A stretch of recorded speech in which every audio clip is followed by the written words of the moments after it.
Today we'll show you how to remove background in our Photoshop, pictures. Just follow these steps and don't forget like and subscribe, and thank you for watching. Just go now to Photoshop and open your file, open your picture, open your what you have to remove the background. Okay guys, after to remove and open, just go here, this is a background, just like this, and click here to this is a look. Okay, now we need now like this, but now just you can add a two. Okay, remove this is the eye to show, and now go to property. This, if you don't have this, just go to Windows and open the property. Okay guys, after this go here and click to remove background. Did you see remove background? Just click and wait it a few seconds.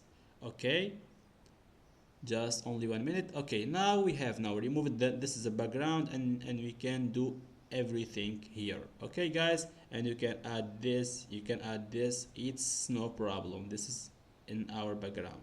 Did you see guys? Just don't forget like and subscribe, and thank you for watching.